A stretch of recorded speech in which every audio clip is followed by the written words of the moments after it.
50% ডিম ধরে কস্টিং হিসাব করেও তো আমার লাভ থাকতেছে ৭৫,০০০ টাকা মাসে ইনকাম। আচ্ছা আচ্ছা। এটা কিন্তু অবাস্তব কথা না, এটা বাস্তব কথা। আমি লিখিত প্রমাণে এবং আমি এটাকে লালন পালন করে দেখিয়ে দিতে পারবো। সর কারণটা হচ্ছে আমি যে হাঁসটা লালন পালন করতেছি, আমি জাতটা আমার সঠিক নির্বাচন করতে হবে। প্রধান লক্ষ্য হচ্ছে জাত, এরপরে লক্ষ্য হচ্ছে ভ্যাকসিন, এরপরে হচ্ছে ফর্মুলা, এরপরে হচ্ছে দেখাশোনা। আসসালামু আলাইকুম আলী ভাই। ওয়ালাইকুম সালাম শামীম ভাই, ভালো আছেন? আলহামদুলিল্লাহ, আপনি কেমন আছেন? আলহামদুলিল্লাহ, আপনার তো ভালোই আছে। আচ্ছা, আলী ভাই বেশ সুন্দর হাঁস দেখতে পাচ্ছি, এগুলো কি জাতের হাঁস? এখানে যে জাতের হাঁসটা দেখতে পাচ্ছেন এটা হচ্ছে কাকি ক্যাম্বেল, অরিজিনাল কাকি ক্যাম্বেল এবং এক গ্রেড, যেটাকে ডিমের রাজা বলা হয়, এই হাঁসটা এটা। আচ্ছা, এখানে কতগুলো হাঁস রয়েছে? এখানে হাঁস রয়েছে 1000 পিস। 1000 পিস। জি। এগুলোর বয়স কতদিন? এগুলোর বয়স হচ্ছে 3.5 মাস। 3.5 মাস। জি। আচ্ছা আচ্ছা, এই হাঁসগুলো কি জন্য প্রস্তুত করতেছেন আপনি? এটা আমরা নতুন প্রান্তিক খামারি যারা আছে, ভ্যাকসিনের জন্য যাদের সমস্যা হয়, ভ্যাকসিনটা সঠিকভাবে দিতে পারে না এবং লালন পালন করতে পারে না, এবং প্রান্তিক খামারি যারা আছেন নতুন উদ্যোক্তা, তাদের জন্য আমরা এই হাঁসগুলোকে প্রস্তুত করেছি। আচ্ছা আচ্ছা, এগুলো কি আপনারা এখনই বিক্রি করে দিবেন, আরো কিছুদিন পরে বিক্রি করবেন? না, এটা আপাতত আমরা এভাবে লালন পালন করতেছি ছোটো থেকে আপাতত 3.5 মাস বয়স হয়েছে। যদি কোনো পার্টি পাই তাহলে বিক্রি করবো, আর না হয়তো রানিং ডিম পাড়া পর্যন্ত নেবো আর কি। আচ্ছা, এই যে 3.5 মাস বয়স, এখন পর্যন্ত হাঁসগুলোকে আপনারা কয়টা ভ্যাকসিন করেছেন? 3.5 মাস বয়সে 4টা ভ্যাকসিন কমপ্লিট হয়েছে। 4টা ভ্যাকসিন? 4টা ভ্যাকসিন কমপ্লিট হয়েছে।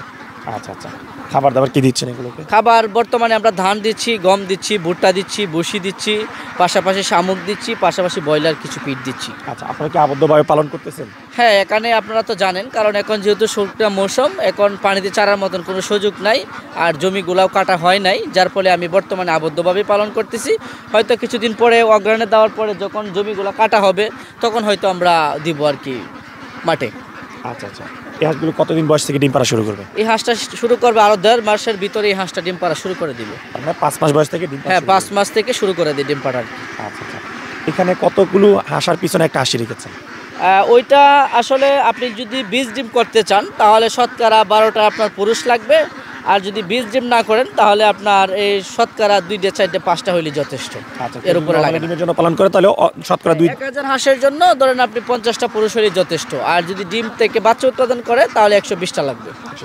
120টা লাগবে। আচ্ছা, আলী ভাই আপনার কাছে একটু জানতে চাই, কেউ যদি 1000 হাঁস ডিমের জন্য লালন পালন করে, ডিম পাড়া পর্যন্ত নিয়ে যেতে তার কেমন টাকা খরচ হবে, এবং সেখান থেকে সকল খরচ বাদ দিয়ে সে কেমন টাকা লাভবান হবে? এখানে আপনি একটা খুব ভালো প্রশ্ন করেছেন। এই যে দেখেন, আমরা কিন্তু এই হাঁসগুলোকে 0 থেকে পালন করে মোটামুটিভাবে আমাদের প্রায় অলরেডি, যেটা সত্য কথা, 300 টাকা প্লাস কিন্তু আমাদের খরচ চলে গেছে, কারণ আমি তো সম্পূর্ণ আবদ্ধভাবে লালন পালন করতেছি বিদায় আমাদের কস্টিং খরচটা বেশি পড়বে। এই হাঁসগুলোকে আরও ডিমে আনতে মিনিমাম আরও 150 টাকা করে হাঁসের পিছনে খরচ যাবে। তাই গড়ে ইন টোটালে দেখা যায় 500 টাকা করে, যদি আপনি আবদ্ধভাবে পালন করেন 500 টাকা করে প্রতি হাঁসের পিছনে খরচ হবে ডিম পাড়া পর্যন্ত। আচ্ছা, তাহলে মোটামুটি 5 লাখ টাকা। হ্যাঁ, আপনি 1000 হাঁস যদি পালন করেন তো মিনিমাম আপনার 5 লক্ষ টাকা পুঁজি নিয়ে আপনার নামতে হবে এই সেক্টরে। আচ্ছা, তারপর ঘর আছে, এরপরে আদার চয়েস আপনার এটা নর্মালি শেড যদি করেন আমাদের মতন করে প্রায় 50 থেকে 60,000 টাকা লাগবে। ধরেন 50,000 টাকা আদার চয়েস, ধরেন আরও লেবার খরচ মিলে আপনার মিনিমাম এখানে আপনার 5 থেকে 6 লক্ষ টাকা ইনভেস্ট করতে হবে এই 1000 হাঁসের জন্য। আচ্ছা, সেই ক্ষেত্রে আপনার কত % ডিম পাওয়ার সম্ভাবনা থাকবে যদি সে ভালো ম্যানেজমেন্ট করতে পারে? যদি আল্লাহর রহমতে যদি কোনো সমস্যার সম্মুখীন না হয়, যদি সঠিকভাবে লালন পালন আমরা করতে পারি, এবং যারা নেবে তারা যদি সঠিকভাবে লালন পালন করতে পারে, যদি 600 টাকাও যদি খরচ হয় তবুও কোনো সমস্যা হবে না। কারণ যখন সুন্দরভাবে লালন পালন করলে দেখা যায় কি, হাঁসটা যখন ডিমে চলে আসে, আপনি 1000 হাঁসে যদি মিনিমাম আপনি যদি ডিম নাও পান, যদি 70% ডিমও পান, 70% ডিম পাইলেও আপনার 700 হাঁসে আপনি ডিম পাচ্ছেন। 1000 হাঁসের মধ্যে 700 হাঁস যদি ডিম পান, 700 হাঁসের ডিমের বর্তমান বাজারে যদি আপনি বিক্রি করেন, এখন দেখেন বর্তমান বাজার আছে কিন্তু 17 টাকা পিস। হ্যাঁ, যদি আপনি 700 ডিম বিক্রি করেন 700 গুণন 17 টাকা, তাহলে ইন টোটালে আপনার 11,900 টাকা আপনি পার ডে ডিম বিক্রি করতে পারতেছেন। 11,900 টাকা। আর এখন যদি ডিম পাড়া অবস্থায় শুরু করে দেন, 1000 হাঁসে কস্টিং করেছে হিসাব করেন, আমরা যতটুকু জানি যে প্রাপ্তবয়স্ক হাঁস, আমরা আমাদের এক্সপিরিয়েন্স থেকে যেটা আমরা বুঝতে পারি, 5 থেকে 6 টাকা সে খাবার খায়। 6 টাকা না, আপনি আরও 1 টাকা বাড়াই ধরেন, 60 টাকাই ধরেন আবদ্ধ হবে। তো আপনি 1000 হাঁস পালন করলে যদি 60 টাকা করে যায়, আপনার 7,000 টাকা দৈনিক আপনার খরচ যাচ্ছে। 7,000 মানে এই 7,000 টাকা আপনার দৈনিক খরচ যাচ্ছে 1060 টাকা করে যদি খাওয়ান। এরপরে আমরা ডিম বিক্রি করতে পারতেছি 11,900 টাকা।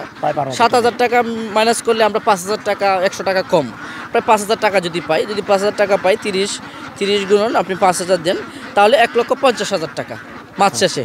এটা মান্থলি আমি 1,50,000 টাকায় 1000 হাঁস লালন পালন করে ডিম পাড়া অবস্থায় আমি লাভবান হতে পারতেছি। এখন আরেকটা জিনিস দেখেন, ধরেন 1,50,000 টাকা যদি আমি লাভ করতেছি, আদার্স ওয়েস আপনি আপনার হাঁসের পিছনে খরচ, ভিটামিন ফর্মুলা, তাছাড়া আপনার লেবার খরচ, আরও ইন টোটালে আপনি 50,000 বাদ দিয়ে দিন, আরও 10% ডিম বাদ দিয়ে দেন, 50% ধরেন। 50% যদি ধরেন আপনি 50%, মানে 1,50,000-এর মধ্যে যদি 50 ধরেন, তাহলে আমরা পাচ্ছি কত? 75,000 টাকা। তো 75,000 টাকা যদি আমরা পাই, তাহলে আপনি এত কিছু কি দরকার? 50% ডিম ধরে কস্টিং হিসাব করেও তো আমার লাভ থাকতেছে 75,000 টাকা মাসে ইনকাম। আচ্ছা আচ্ছা। এটা কিন্তু অবাস্তব কথা না, এটা বাস্তব কথা। আমি লিখিত প্রমাণে এবং আমি এটাকে লালন পালন করে দেখে দিতে পারবো। 75,000 টাকা 75,000 টাকা মাসে ইনকাম সর্বনিম্ন। আচ্ছা, হাঁস থেকে কন্টিনিউ এই ডিমটা কতদিন পাওয়া যাবে একটা? এই ডিমটা আপনার যদি নতুন হাঁস হয়ে থাকে, তাহলে আপনি একটা না এই হাঁসটাকে 3 বছর ডিম পাড়াইতে পারবেন। 3 বছর ডিম পাড়ানোর ক্ষেত্রে যখন আপনার পশমটা চেঞ্জ করবে, তখন হাঁসটা ডিমের প্রোটেকশন কমে যাবে। একেবারে কমবে না, হয়তো 20%, 25%, মানে তাকে যে খাবারটা দিবেন সে খাবারটা ডিমটা আপনাকে দিবে। হয়তো লাভ না দিবে, কিন্তু খাবার কস্টিং খরচটা আপনাকে সে দিবে। আচ্ছা আলী ভাই, আপনি যে লাভের হিসাব দিলেন, এখানে লস হওয়ার কোনো সম্ভাবনা দেখলাম না। বাট আমরা দেখি যে অনেকেই খামার বন্ধ করে দেয়, বিভিন্ন কারণে লস খায়। মূলত হাঁস পালনে কী কারণে লস হয়ে থাকে? আসলে আপনি আরেকটা গুরুত্বপূর্ণ প্রশ্ন করেছেন। লস হওয়ার কারণটা হচ্ছে, আমি যে হাঁসটা লালন পালন করতেছি, আমি জাতটা আমার সঠিক নির্বাচন করতে হবে। প্রধান লক্ষ্য হচ্ছে জাত, এরপরে লক্ষ্য হচ্ছে ভ্যাকসিন, এরপরে হচ্ছে ফর্মুলা, এরপরে হচ্ছে দেখাশোনা। এই 4টা জিনিসই কোনোটা ছাড়া কোনোটা না। এই জিনিসটা আপনার সবসময় খেয়াল রাখতে হবে। আপনি এক গ্রেডের একটা হাঁস নির্বাচন করতে হবে, এক। দ্বিতীয়ত কথা হচ্ছে, আপনি যে হাঁসকে কী খাবার দিচ্ছেন, সে খাবারটা কি সঠিকভাবে খাচ্ছে কি না, এবং তার কোনো সমস্যা হয়েছে কি না, এবং আপনার ঘরটা পরিষ্কার পরিচ্ছন্নতা রয়েছে কি না, এই জিনিসটা আপনার দেখতে হবে। যদি আপনি জাতটাই যদি সঠিক না নিতে পারেন, দেখা গেল আপনি কাকি ক্যাম্বেল হাঁসের জায়গায় যদি আপনাকে ক্রস দিয়ে দেয়, অনেক খামারি আছে যারা লস খাচ্ছে ক্রসের কারণে, লস খাচ্ছে খাবারের ঘাটতি থাকার কারণে, লস খাচ্ছে সঠিকভাবে পরিচর্যা করতে পারতেছে না বিধায়, এই কারণে লস খাচ্ছে। হয়তো দেখা যায় ভ্যাকসিনটা যদি সঠিকভাবে করে না, তাই যদি আপনার হাঁসগুলো মারা যায়, আপনার চালানে যদি তাকে 1000 হাঁস, এখন যদি মারাই যায় 500 হাঁস, তাহলে আপনি লাভটা কীভাবে বের করবেন আমাকে বলেন? তো এই কারণে আপনার ভ্যাকসিনটা সঠিক থাকতে হবে, এবং খাবারটা কখনোই ত্রুটি দেওয়া যাবে না, এবং আপনার জাতটাকে সঠিক নির্বাচন করতে হবে। অরিজিনাল খাকি ক্যাম্বেল হাঁস চেনার উপায় কি? অরিজিনাল কাকি ক্যাম্বেল হাঁস চেনার উপায়টা হচ্ছে, আপনার গায়ের যে কালারটা সেটা থাকবে বাদামি এবং চড়ুই। আর এখানে ভিন্ন জাতের, হয়তো আমাদের এখানে দেখতেছেন কিছু রানার জাতের হাঁস রয়েছে 2-4-5টা। এটা আমরা চিহ্নিত করার জন্য আমরা প্রত্যেকটা খামারে রাখি। যখন আমরা নেই, কোনো খামারে কি এই হাঁসগুলো দেই না, আমরা রেখে দিই। আলী ভাই, হাঁসগুলো আপনারা কত করে বিক্রি করতেছেন? এই যে 3.5 মাস 3.5 মাস বয়সের হাঁসটা আমরা বর্তমানে বিক্রি দিচ্ছি 420 টাকা পার পিস। 420 টাকা? 420 টাকা পার পিস। আচ্ছা, সর্বনিম্ন কত পিস নিতে পারেন কেউ যদি সংগ্রহ করতে চান? যে কোনো পার্টি নিতে চায় আমাদের কাছ থেকে সর্বনিম্ন 50 পিস দেওয়া যাবে, আর এর নিচেও যদি নিতে চায়, প্রয়োজনে আমাদের খামারে এসে থেকে আইসা নিতে হবে ওনার খরচে। আচ্ছা, অনলাইনে কিনলে কোনো প্রতারণার শিকার হবে না তো? না, আপনারা জানেন আমাদের বিসমিল্লাহ হাঁসের খামার অ্যান্ড হ্যাচারি কিন্তু একটি সুনামধন্য প্রতিষ্ঠান, আর তাছাড়া আমাদের নিজস্বও কিন্তু একটা চ্যানেলও রয়েছে। আমাদের খামারের নামের বিসমিল্লাহ হাঁসের খামার নামে একটি চ্যানেলও রয়েছে। আমাদের এখানে কোনো প্রতারণার কোনো সুযোগ নাই। প্রয়োজনে আমাদের খামারে আসবে, আইসা দেখবে, দেখে শুনে যদি তাদের পছন্দ হয়, তাহলে আমাদের কাছ থেকে ক্রয় করবে, সমস্যা নেই। আচ্ছা আলী ভাই, কথা বলে খুবই ভালো লাগলো। আপনার খামারে সফলতা কামনা করে বিদায় নিচ্ছি, ভালো থাকবেন। ওকে, ঠিক আছে, ধন্যবাদ আপনাকে অসংখ্য। আপনিও ভালো থাকবেন।